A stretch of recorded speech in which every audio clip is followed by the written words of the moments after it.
할렐루야. 우리 이 시간 함께 찬송 부르심으로 우리 하나님 앞에 하루의 첫 시작을 함께 예배드림으로 올려드리도록 하겠습니다. 찬송가 453장입니다. 찬송가 453장, 통일 찬송가 506장 함께 찬송 부르도록 하겠습니다. 찬송가 453장 함께 찬송 부르겠습니다. 예수 더 알기 원하네. 크고도 넓은 은혜와 대속해 주신 사랑을 간절히 알기 원하네. 내 평생의 소원, 내 평생의 소원, 대속해 주신 사랑을 간절히 알기 원하네. 성령이 스승되셔서 진리를 가르치시고 거룩한 뜻을 깨달아 예수를 알게 하소서. 내 평생의 소원, 내 평생의 소원, 대속해 주신 사랑을 간절히 알기 원하네. 성령의 감화 받아서 하나님 말씀 배우니 그 말씀 한 절 한 절이 내 맘에 교훈되도다. 내 평생의 소원, 내 평생의 소원, 대속해 주신 사랑을 간절히 알기 원하네. 예수가 계신 보좌는 영광에 둘려 있도다. 평화의 왕이 오시니 그 나라 왕성하도다. 내 평생의 소원, 내 평생의 소원, 대속해 주신 사랑을 간절히 알기 원하네. 아멘. 우리 이 시간 함께 기도하도록 하겠습니다. 사랑의 하나님, 감사합니다. 늘 우리를 하나님의 은혜 가운데 머물며 하나님의 말씀을 가까이 하고 그 말씀을 따라 살아갈 수 있도록 우리에게 은혜를 베풀어 주시니 하나님 참 감사합니다. 하나님, 우리에게 맡겨주신, 허락하여 주신 오늘도 우리의 삶의 인도자가 되시는 그 예수 그리스도를 더욱더 알아가길 소원합니다.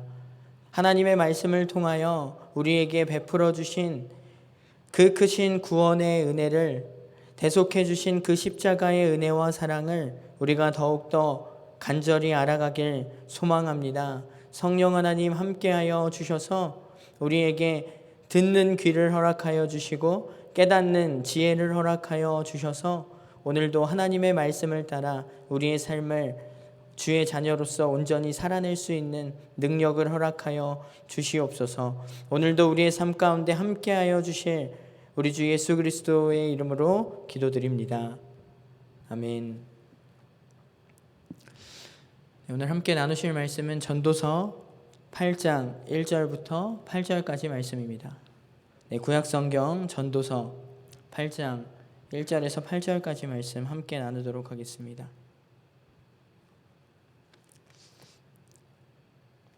구약성경 전도서 8장 1절에서 8절까지 말씀, 제가 가진 성경으로는 구약성경 955페이지에 있습니다.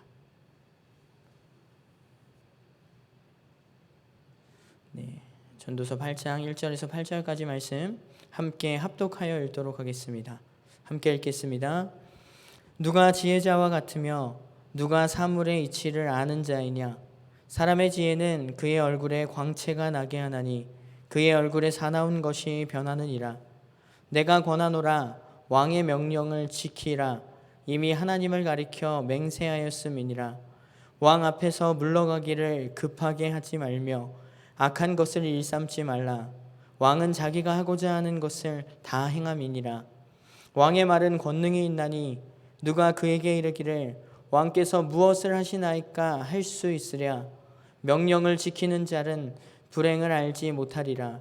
지혜자의 마음은 때와 판단을 분별하나니 무슨 일에든지 때와 판단이 있으므로 사람에게 임하는 화가 심함이니라. 사람이 장래일을 알지 못하나니 장래일을 가르칠 자가 누구이랴. 바람을 주장하여 바람을 움직이게 할 사람도 없고 죽는 날을 주장할 사람도 없으며 전쟁할 때를 모면할 사람도 없으니 악이 그의 주민들을 건져낼 수 없느니라. 아멘. 네, 오늘 저희들이 함께 살아가는 이 시대는 지식의 홍수의 시대입니다. 컴퓨터와 핸드폰, 인터넷을 통해서 손가락 몇 번이면 세계 각국에 있는 참 많은 소식들과 정보들을 얼마든지 얻을 수가 있습니다. 참 이처럼 지식과 정보는 우리에게 무분별하게 홍수처럼 넘쳐 흐르지만 그러나 지혜는 점점 사라져가는 것이 이 시대의 모습인 것 같습니다. 그렇다면 우리가 어디서 지혜를 얻을 수 있을까요? 잠언 9장 10절 말씀에 보면 여호와를 경외하는 것이 지혜의 근본이요 거룩하신 자를 아는 것이 명철이니라 라고 이야기합니다. 하나님을 경외하는 것이 왜 지혜일까요? 하나님은 온 세상을 지으신 창조주이시며 또 사람의 모든 것을 초월하신 능력이 있으신 분이시기 때문입니다. 이 사람의 모든 것이 그치는 곳에서 바로 하나님의 역사가 시작됩니다. 이 철학자들도 사람의 이성이 끝나는 곳에서 하나님을 믿는 신앙이 시작된다라고 이야기했습니다. 그러므로 하나님을 의지하고 경외하며 그 뜻에 따르려고 하는 사람은 바로 지혜의 사람입니다. 우리가 이렇게 생각할 때에 신앙생활을 하는 것은 지혜의 생활을 하는 것입니다. 내 힘과 내 지식, 내 능력을 의지하지 않고 전능자 되시는 우리 하나님을 의지하기 때문입니다. 이 의지한다라는 말은 또 다시 바라본다라는 말입니다. 그래서 사도 바울은 에베소 교회에 편지하면서 이런 이야기를 했습니다. 우리가 다 하나님의 아들을 믿는 것과 아는 일에 하나가 되어 온전한 사람을 이루어 그리스도의 장성한 분량이 충만한 데까지 이르리니 오직 사랑 안에서 참된 것을 하여 범사에 그에게까지 자랄지라. 그는 머리니 곧 그리스도시라. 그리스도인의 신앙생활은 한마디로 이 예수님을 닮아가는, 바라보는 생활입니다. 우리의 마음이 주님의 마음을 닮아가고 그래서 주님의 모습을 닮아가는 것입니다. 그러기 위해서 우리가 해야 할 일을 디모데에게 보내는 편지에서 바울은 이렇게 말했습니다. 망령되고 허탄한 신화를 버리고 오직 경건에 이르기를 연습하라. 육체의 연습은 약간의 유익이 있으나 경건은 범사에 유익하니 금생과 내세계에 약속이 있느니라. 여러분, 그렇다면 경건이 무엇입니까? 쉽게 말하면 하나님을 닮는 생활입니다. 그런데 그것이 하루아침에 이루어질 수 있습니까? 경건에 이르는 연습이 우리에게 필요합니다. 연습이란 말을 영어로 exercise 혹은 트레이닝이란 말을 쓰는데 연마하여 익힌다, 습득한다 라는 뜻을 가지고 있습니다. 연습이라는 것은 같은 일의 반복입니다. 성경을 보면 우리의 신앙생활을 가리켜서 풀무에 연단한 금으로 비유하는 것을 볼 수 있습니다. 연습을 통해서 그 믿음이 더 성숙한 자리로 나아가고 그 믿음이 더욱더 빛이 난다라는 뜻입니다. 이렇게 주님을 닮은 삶을 살아가려면 끊임없이 우리는 삶 속에서의 노력이 필요합니다. 이렇게 새벽의 첫 시간을 하나님 앞에 나와서 함께 예배하며 드리는 것도 우리가 경건에 이르는 연습, 이 연습의 일부분입니다. 그러면 언제까지 우리는 이 경건을 연습해야 할까요? 이 세상을 떠날 때까지 해야 합니다. 날마다 거듭해야 합니다. 물론 우리는 예수 그리스도를 믿음으로 말미암아 의에 이르게 되고 우리 영혼은 구원을 받았습니다. 그런데 우리의 심령은 아직도 어린아이와 같은 상태입니다. 하나님은 자녀인 우리가 장성하기를 늘 원하십니다. 그래서 사도 바울도 너희는 지혜의 어린아이가 되지 말고 장성한 사람이 되라 라고 했습니다. 왜냐하면 우리의 지혜가 어린아이와 같다면 유혹을 받기가 쉽기 때문입니다. 어린아이는 지나가는 사람이 이 사탕 하나만 주어도 졸졸 따라가게 되죠. 하지만 어른은 그 지나가는 사람이 아무리 친절을 베푼다라고 하여도 무조건 따라가지는 않습니다. 우리가 예수 그리스도를 믿음으로 말미암아 하나님의 자녀가 되고 또 그리스도의 제자가 되었지만 완전한 흠이 없는 그런 하나님의 자녀가 되려면 계속해서 연습하고 계속 성장하는 자리에 이르러야 합니다. 은혜와 진리 안에서 자라나야 합니다. 그래서 그리스도의 장성한 분량에까지 이르러야 합니다. 그러기 위해서 우리가 해야 할 일이 무엇입니까? 하나님을 언제나 바라보아야 합니다. 하나님을 그대로 닮은 예수 그리스도를 바라보아야 합니다. 그래서 히브리서 기자는 믿음의 창시자의 완성자이신 예수를 바라보자라고 했습니다. 신앙생활이라는 것이 무엇입니까? 주님을 바라보는 생활입니다. 오늘 우리는 누구를 바라보기 위해 이 예배의 자리 가운데 나와왔습니까? 사람을 바라보기 위해 나와왔습니까? 결코 그렇지 않습니다. 사람을 바라보다가는 늘 실망하는 경우가 있습니다. 사람은 누구나 완전하지 못하기 때문에 그렇습니다. 그러나 우리 주님은 완전하신 분이십니다. 우리가 주님을 바라보면 절대로 실망할 일이 없습니다. 더 나아가 주님을 바라보는 동안 나도 모르는 사이에 주님을 닮아가게 됩니다. 이 바라본다라는 것은 사모하는 것을 의미합니다. 주님의 얼굴을 닮으려면 주님을 사모해야 합니다. 주님의 성품을 사모해야 하고 주님의 인격을 사모해야 하며 주님의 모든 생활을 사모해야 합니다. 주님을 사모하는 생활이 바로 우리의 신앙생활인 줄 믿습니다. 사람은 바라보는 데 따라서 그 생활이 달라질 수밖에 없습니다. 이 롯은 소돔과 고모라 지방에 이 푸른 풀밭과 비옥한 땅이 있는 것만을 바라보았습니다. 그 속에 얼마나 죄악이 넘친다라는 사실은 결코 바라보지 못했습니다. 이처럼 바라보는 것을 자연히 따라 나서게 됩니다. 세상의 영광을 바라보면 자연히 세상의 영광을 따라갈 수밖에 없습니다. 그렇기 때문에 우리가 무엇을 바라보느냐 하는 것은 정말 중요합니다. 이스라엘 민족의 영적인 지도자 모세는 시내산에서 하나님께 기도하며 오직 하나님만을 바라보았습니다. 그리고 산에서 내려왔는데 그의 얼굴이 환하게 빛났습니다. 사람들이 마주하여 볼 수 없을 정도로 광채가 났습니다. 우리가 하나님을 바라보면 우리의 얼굴에 광채가 납니다. 정말 모세와 같이 막 반짝반짝 빛난다라는 것이 아니라 예수 그리스도를 닮아가기에 그 얼굴에 그리스도의 선하심과 그 아름다움이 묻어난다라는 것입니다. 평안과 기쁨의 얼굴이 된다는 것입니다. 그러나 세상을 바라보면 우리 얼굴의 광채가 사라집니다. 돈을 바라보면 욕심이 생겨서 얼굴빛이 어두워집니다. 명예나 권세를 바라보면 권세욕이 생겨서 얼굴의 빛이 없어집니다. 육신의 쾌락을 바라보면 정욕이 생겨서 얼굴이 어두워집니다. 그러므로 우리는 세상의 것들이 아니라 오직 주님만을 바라보게 되어지길 소망합니다. 자, 그렇다면 또 어떤 사람이 얼굴에서 광채가 날까요? 히브리서에 보면 주님을 바라볼 뿐 아니라 늘 주님을 생각하라라고 권면합니다. 길을 갈 때도 주님을 생각해야 하고 일을 할 때도 주님을 생각해야 합니다. 우리가 말을 할 때도 주님을 생각하여 말해야 하고 자녀들은 공부를 할 때도 주님의 영광을 위하여서 늘 주님을 생각하며 해야 합니다. 장사를 할 때도 주님을 생각해야 하고 아이들을 가르칠 때도 주님을 생각하며 가르쳐야 합니다. 우리의 모든 일상 속에서 늘 주님을 생각해야 한다라는 것입니다. 아주 유명한 신학자이자 철학가인 토마스 아퀴나스라는 사람은 그리스도를 본받아라는 책을 썼습니다. 이 책은 아주 유명한 고전 문학인데요. 주님을 생각하며 주님이 만일 이 일을 하신다면 이러한 생각을 가지고 사람의 생각을 기록한 책입니다. 그리스도를 본받으려고 애쓰면 우리는 자연히 주님을 닮아가게 됩니다.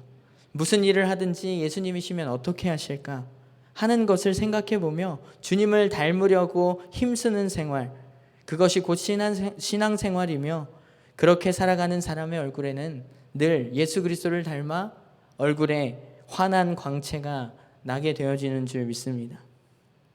끝으로 주님의 얼굴을 닮으려면 주님의 마음을 배워야 합니다. 주님께서 말씀하셨습니다. 나는 마음이 온유하고 겸손하니 내 멍에를 메고 내게 배우라. 온유와 겸손은 우리가 닮길 원하는 그리스도의 근본되는 성품입니다. 그리스도를 따르는 제자라고 하는 우리가 주님의 성품을 배우는 것은 너무나 당연한 일입니다.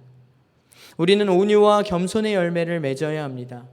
교만하고 강팍한 사람의 얼굴에는 빛이 날 수 없습니다. 그러나 온유하고 겸손한 사람에게는 그 얼굴에 빛이 있습니다.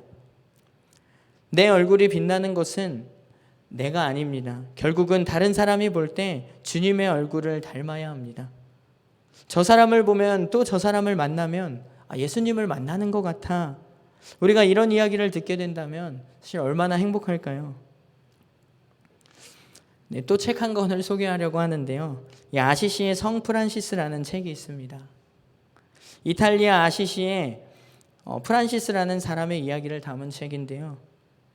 그는 정말 부자였던 아버지가 물려주는 그 재산으로 평생을 편안하게 먹고 살 수 있는 그런 사람이었습니다. 하지만 자신이 가진 그 모든 재산을 포기하고 가난한 사람들을 사랑으로 보살피며 평생을 살았다고 합니다. 그래서 사람들은 이 성 프란시스를 보면 하루 종일 마치 예수님을 뵌 것 같은 마음으로, 예수님을 만난 것 같은, 예수님의 얼굴을 마주한 것 같은 마음을 가지게 되었다고 합니다. 또 성경에서 스데반 집사는 돌에 맞아 순교하면서도 하나님을 바라보았더니 그 얼굴이 천사처럼 되었다고 하지 않습니까? 정말 우리는 태양처럼 빛나지는 못할지라도 얼굴이 태양처럼 빛나진 않겠죠. 태양의 광선을 반사하는 그런 달빛처럼 예수님처럼 우리 존재 자체로 빛날 수는 없겠지만 그리스도의 그 위대한 사랑의 빛, 온유의 빛, 겸손의 빛, 섬김의 빛을 이 세상에 반사할 수 있는 그리스도를 닮은 얼굴의 소유자들이 되기를 주님의 이름으로 축복합니다. 오늘 저희가 잠언서 8장 말씀을 모두 읽지는 않았지만 8장 전체의 말씀을 통하여서 솔로몬은 하나님을 아는 것이 결국은 사람의 지혜이며 그 지혜로운 자의 얼굴에는 하나님을 닮은 광채가 있음을 이야기하고 있습니다. 오늘도 우리가 하나님 말씀 가운데 거하며 우리의 얼굴빛이 그리스도를 닮아 그리스도로 인하여 환하게 비추어지길 소망합니다. 우리 이 시간 함께 기도하도록 하겠습니다.